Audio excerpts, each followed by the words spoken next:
up, guys? If you're looking to support the LocsNLoad YouTube channel, I would like for you guys to go to LocsNLoadFirearms.com and support the channel that way by purchasing a t-shirt or one of the other merches on there. If you're looking to support the Wagunda Nation store, go to WagundaNation.net and pick up a patch, a hat, or a t-shirt again from one of our Teespring stores on the site. If you're looking to get firearm instruction for me, LocsNLoadFirearmInstruction.com. If you also want to know about certain things before you buy it, LocsNLoad consultation service on that same website will get you right. If you also want to support the LocsNLoad Firearm channel, go to Patreon, become a member. $1 gets you in, $5 gets you more access, $10 gets you all that, plus help support the channel. So guys, get in there, rock it out. LocsNLoad out. What up, y'all? LocsNLoad Firearm Reviews here today. Alright guys, I got a gun rant video.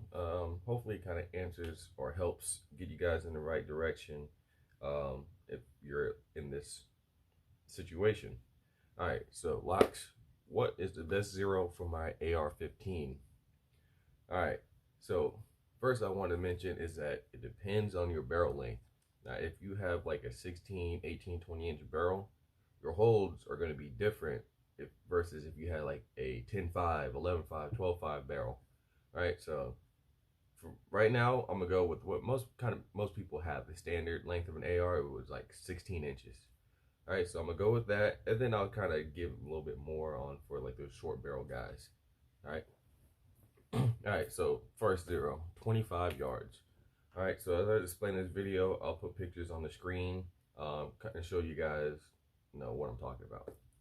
Alright, so first we have the 25 yard zero.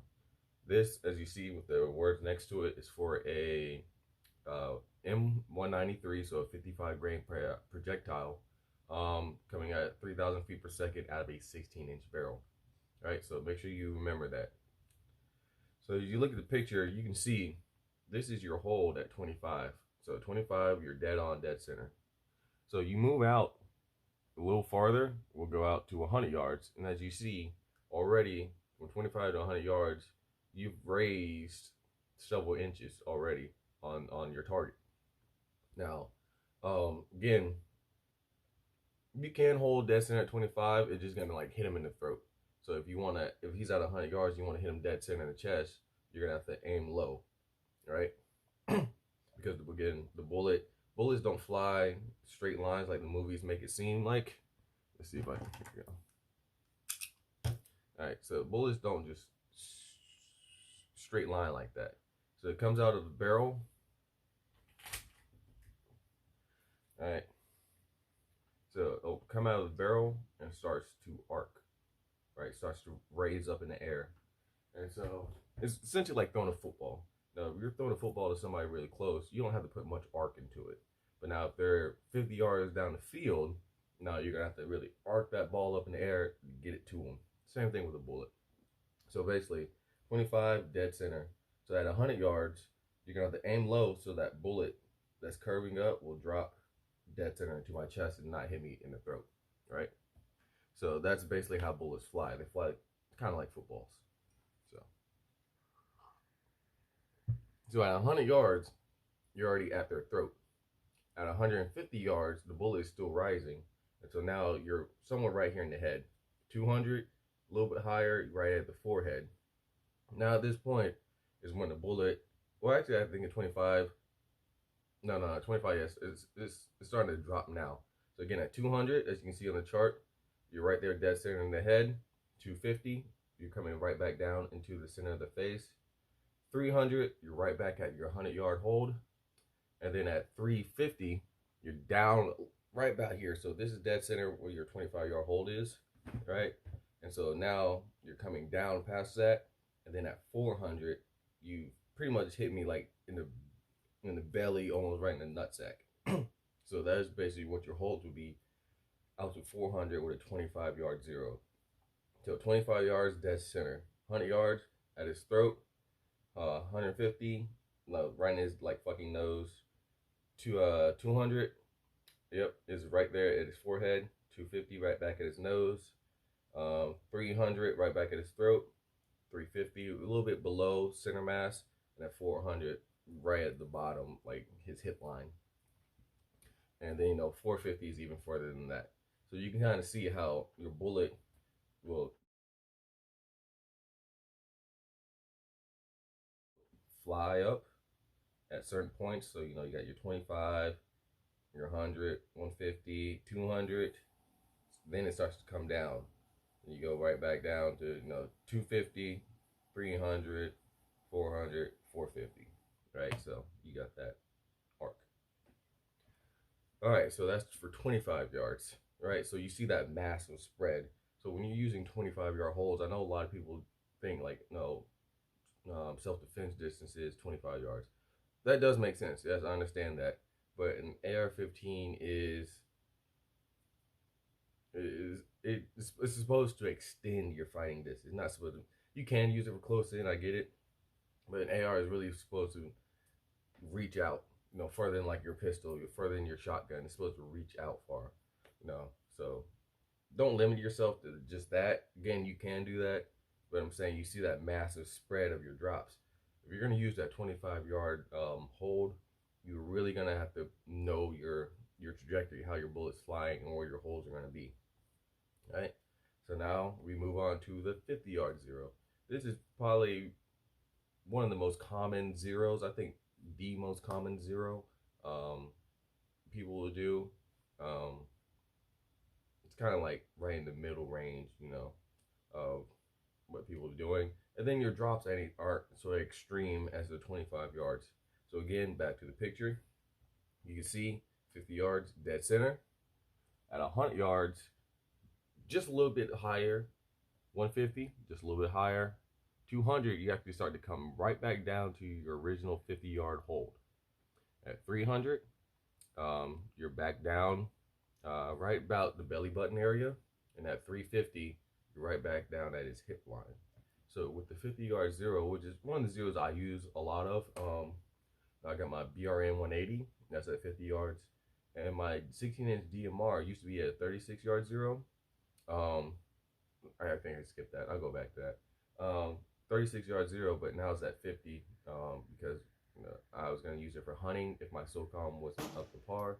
So I zeroed both of them at 50 yards because that's how far the tree stand was from the area we're shooting. So.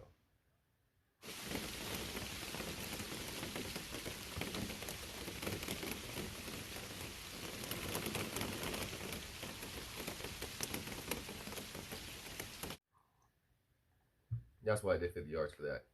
Because you see with the picture, your holes at 50 yards are not as extreme as the 25 yards. So really, if they're out to 300 yards, you don't really have to even really hold. You can honestly hold dead center and still hit your target. It might not be that critical, vital organ hit, right? Especially related to 300 because you're right at his belly button.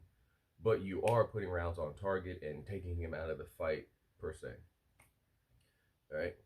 And so again, 50 yards is one of my favorite zeros to use because again, the holes are not so extreme. And again, if you're shooting under 200 yards, you really don't even have to hold at all.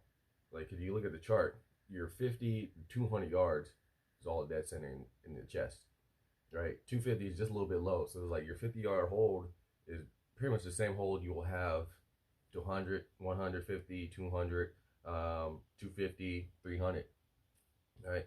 And so you look at that, you look at the 25, right? So at 25 yards, your hold at 25 is pretty much the same hold at 350. Now with 50 yards, your hold at 50 yards is the same at, was it 200, right? So 50, 200. So you got 25, 350, 50, 200. All right, so that's the 50-yard zero. Now let me go back to one that a lot of people talk about, which is what I have for my 11.5. Well, right around that area, right? So let me pull up a 36-yard zero. All right, so now I have a 36-yard zero on the screen for you guys. Again, M193, 3,000 feet per second, 16-inch barrel. All right, so you look at the chart, 36 yards, dead center. 100 yards, you raise up a little bit, right, but like right around not at your throat, but a little bit further, like below it, not too far below it, right? So right around here. So, you know, you got 100, 200, 150, 250, 300. And 350 is right at the belly button. And so this is a very good hold. It's really, this zero is really kind of taken off as one of the primary zeros people use, because you look at the screen all the way out to 350, your targets are somewhat center mass. 350, you're hitting the belly button, but is it from 36 to 300, you're all center mass. You look at the chart, your spreads again are minimal.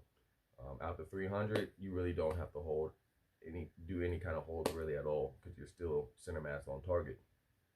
And that's why this zero has kind of become the zero, right, for people, because after 300, which is what I guess the typical combat engagement zone, you know, they've taken from all kind of combat statistics and shit, right? And said, no, the average combat fighting distance is 300 yards.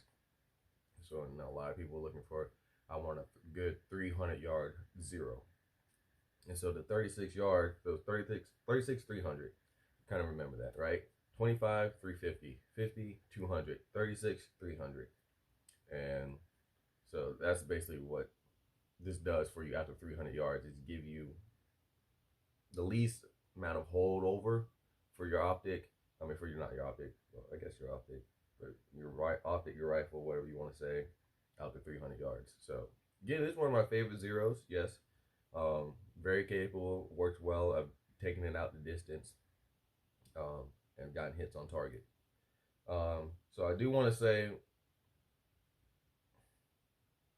okay, I guess I'll say it. For you short barrel guys, you're not gonna want to use 36. Like, I got 11.5.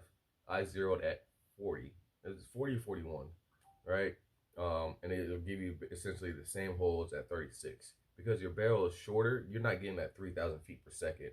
So you're not getting that velocity to really send them out to that distance and maintain, you know, the accuracy, fight the wind, and everything like that goes into shooting ballistics and shit, right?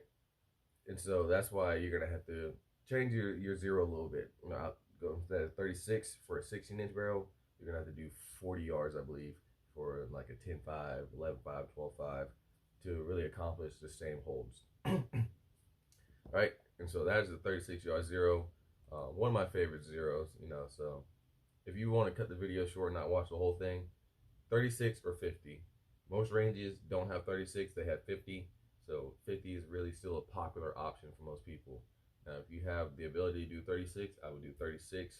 Your holds are less than 50, but even at 50, again, you know, after 200, you don't have to hold it at all. It's just 36 gives you that extra 100 yards of no holds, so to speak. All right, and let's get to the last popular zero, which is 100 yards. Now, a lot of people, well, I guess in the back in the day, they did 100 yards because it was kind of like, it was like a flatter trajectory, you know, because it's like, oh, I'm at 100 yards. So 200 yards, you know, you hold what, 2 inches or some shit. You know, 300 yards, 3 inches. You know, you kind of get what I'm saying. All right, so we look at the target. 100 yards, dead center. Now at 150, you're already dropping. Now that's kind of the cons of the 100-yard zero. At 100 yards, you're dead on. Everything after that, it starts dropping.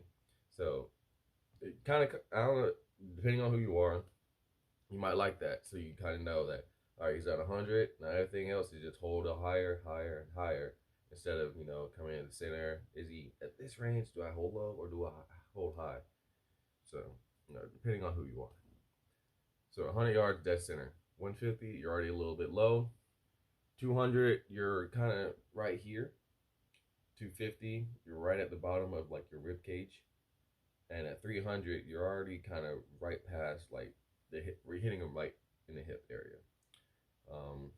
And so you can see again, your bullets are dropping exponentially. So again, with 100 yards, you really got to know your zero. 25, you're definitely gonna have to know your holds and all that. 50, not so much. 36, not so much. Right? And so when you're zeroing, you're getting 16-inch barrel. These are the zeros, most common. What's what people are most commonly using? 25, 50, 36, 100. Right. So again, 25, 350, 50, 200, 36, 300, 100, 100. So it's not complicated, especially once you learn your holes, learn how your bullet flies. It's not complicated. It just requires practice, and a lot of people don't want to do that. So again, 25-0, you're really gonna have to practice. Now, if you're one of those lazy people who just, for some god awful reason, you just want to buy the best shit out there, never train, and just want to talk shit to other people, then I don't know, go with the 36-yard zero with a 16-inch barrel. You'll look better, I guess. I don't know, because you don't have to hold, so you can just really just dead center out the 300 for the most part. All right. So again, short barrel guys. Don't want to forget y'all. That was for 16. For the short barrel guys, again, you're gonna have to find, I guess, what works for y'all, because you're not getting the same velocity as these 16-inch barrels. So you can still do it though. Again, like my 10.5 BRN is at 50 yards. But that's because, again, I'm not shooting it 300 plus yards like that. Everything is very close in range. Like, it's really my security rifle, home defense gun, car gun. So I'm honestly don't really see a situation where I'm shooting more than 100 yards with that particular gun. And that's why I have it at 50. It's kind of right in the middle of my range, because I'm security, so I can shoot a little bit further than 25, right? But I'm not going to be shooting somebody 200 yards, so that doesn't make sense. So 50-yard zero was fine for me. Now, my DMR, it was at 36 because, I'm shooting far with my DMR. So I want to be able to have that hold, that same hold at 36 is the same hold at 300. So when I'm hopping through targets, 36 yards, 150, 225, 300, 245, 115, 36, things like that. I'm not having to hold up here, hold down here, hold over here, hold. It's everything dead center, dead center, dead center, dead center. So that's why I have the 36-yard zero on my gun. Again, like I said, I zero my SOCOM at 50 yards. And that's because, again, we are hunting.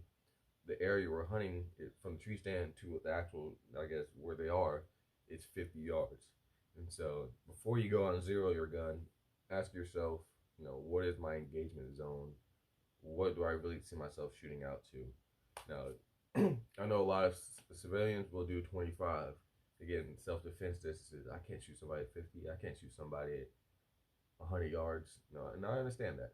So,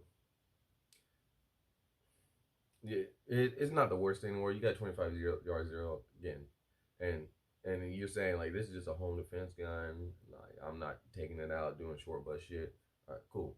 And then 25 will be doable for you, But it's just, you got to understand what is your mission.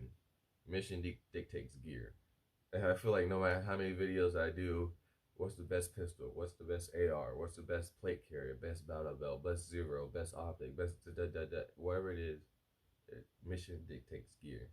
Before you buy anything, before you zero anything, put anything on your gun, Loctite anything, understand, why is this piece of equipment on this gun? Why do I have this gun for? Why am I zeroing at this distance? Why do I have a light with this much lumens? Why do I have an optic that can last this long or shoot night vision, be night vision compatible? These are things you're gonna have to ask yourself before you hit that checkout button, right?